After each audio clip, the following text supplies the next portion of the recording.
अगले दिन guild receptionist से एक अनजान आदमी पूछ रहा होता है कि आखिर रेमब्रांड कंपनी की जॉब किसने ली है। आखिर वो कैसा दिखता है। यहाँ पर इसी सवाल के साथ हम माकुतो को देखते हैं, जो रेमब्रांड कंपनी के लीडर से बात कर रहा होता है। यहाँ पर रेमब्रांड कंपनी का लीडर माकुतो से पूछता है कि आप कैसे हैं। यहाँ पर माकुतो लिख कर कहता है कि मैं बहुत अच्छा हूँ और मैं आपसे लिख कर ही बात करूंगा। यहाँ पर रेमब्रांड कंपनी का लीडर पूछता है कि आपकी मैं कैसे मदद कर सकता हूँ। यहाँ पर माकुतो कहता है कि मैं आपकी हाई क्लास जॉब्स को लेना चाहता हूँ। इस पर रेमब्रांड कंपनी का लीडर माकुतो की बेइज्जती करते हुए कहता है, आपका लेवल सिर्फ एक है, आप कुछ नहीं कर सकते, आप मेरे बिल्कुल काम नहीं आएंगे। यह सुनते से ही माकुतो अपने एडवेंचर के दौरान इकट्ठे करे आइटम्स को दिखा देता है, जिसे देखकर रेमब्रांड कंपनी का लीडर काफी हैरान हो जाता है।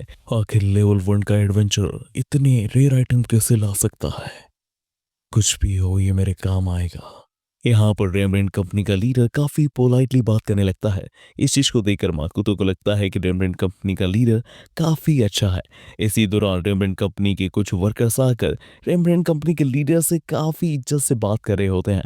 यहाँ पर माकुतो को लगता है कि रेमब्रांड कंपनी का लीडर उनके वर्कर्स से काफी अच्छा बॉन्डिंग रखता है। कुछ देर ऐसे चलने के बाद रेमब्रांड कंपनी का लीडर काफी पोलाइटली माकुतो को जॉब पर रख देता है और उससे कहता है कि वो उसकी ट्रेडिंग कंपनी बनाने में मदद करेगा और हाई लेवल जॉब्स भी देता रहेगा। और इसी के साथ वो माकुतो से कहता है कि मुझे आपसे मिलकर बहुत अच्छा लगा, मैं उम्मीद करूंगा कि मैं आपसे और भी ऐसे ही मिलता रहूं। यहाँ पर माकुतो के अंदर रेमंड कंपनी के लीडर के लिए काफी पॉजिटिव इमेज बन चुकी थी। पर तभी माकुतो को शौक लगता है कि माकुतो को टेस्ट देना होगा हाई जॉब से पहले। यहाँ पर माकुतो पूरा परेशान हो चुका था, क्योंकि वो नॉर्मल वर्ल्ड में एक बहुत ही बेरोजगार स्टूडेंट था जो पढ़ाई के अलावा सब कुछ करता था। यहाँ पर माकुतो श्योर हो जाता है कि वो पक्का फेल होने वाला है, उसका ट्रेडिंग कंपनी का पूरा आइडिया फ्लॉप हो जाएगा। यहाँ पर माकुतो पहले से ही डरा होता है। साथ ही में माकुतो की किस्मत की वजह से उसे एक बहुत ही थर्ड क्लास नमूना एग्जामिनर मिल जाता है, जो माकुतो को मोटिवेट करने के बजाय और डरा रहा होता है। ए बच्चे, मुझे तुम्हारे बारे में चेक करना है, आखिर लेवल 1 का स्टूडेंट ये टेस्ट क्यों दे रहा है। इसलिए मैंने अपनी लाइफ का सबसे हार्ड पेपर बनाया है। मैं तुम्हें 0 मार्क्स से फेल कर कर बॉस को बता दूंगा कि आपने गलत स्टूडेंट को चूज करा है। एंड हाँ, एक और आखिरी बात कि अगर तुम फेल भी हो जाओ तो बुरा मत मानना, क्योंकि 500 प्लस लेवल के एडवेंचर्स भी मेरे पेपर में आज तक 80% से ज्यादा स्कोर नहीं कर पाए हैं, तो तुम्हारा लेवल तो 1 ही है। तो डिप्रेस मत होना बच्चे, ठीक है।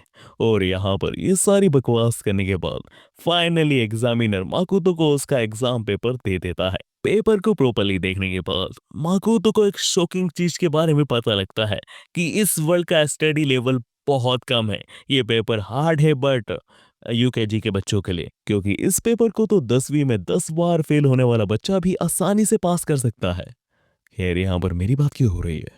और मेरे एनीमे में केमियो के साथ ही माकुतो अपना पेपर सोल्व कर देता है और वो एग्जामिनर को सबमिट करने लगता है। यहाँ पर एग्जामिनर माकुतो से कहता है, मैं जानता हूँ कि सवाल मुश्किल है, तुम नहीं कर सकते, पर कम से कम ट्राई तो करो, क्या पता मैं 1 या 2 मार्क्स तुम्हें दे दूँ। माकुतो लिखकर कहता है कि मैंने सारी प्रॉब्लम सोल्व कर दी हैं। यहाँ पर एग्जामिनर को लगता है कि माकुतो बस क्वेश्चन पेपर से डर कर यहाँ से भागना चाहता है, पर जैसे एग्जामिनर क्वेश्चन पेपर को देखता है तो माकुतो ने सारी प्रॉब्लम्स बिल्कुल सही सॉल्व करी थी। इस चीज से एग्जामिनर शॉक हो चुका था और वो सोचता है, खैर कुछ भी हो, माकुतो अपने टेस्ट को पास कर चुका है। इसका मतलब माकुतो अपने ट्रेडिंग कंपनी के प्रोजेक्ट्स पर अब लीगली काम कर पाएगा।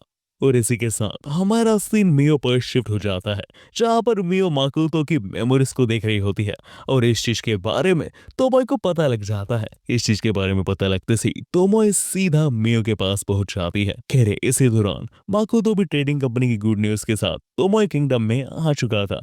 यहाँ पर जैसे ही माकुतो मियो और तोमोय के पास पहुंच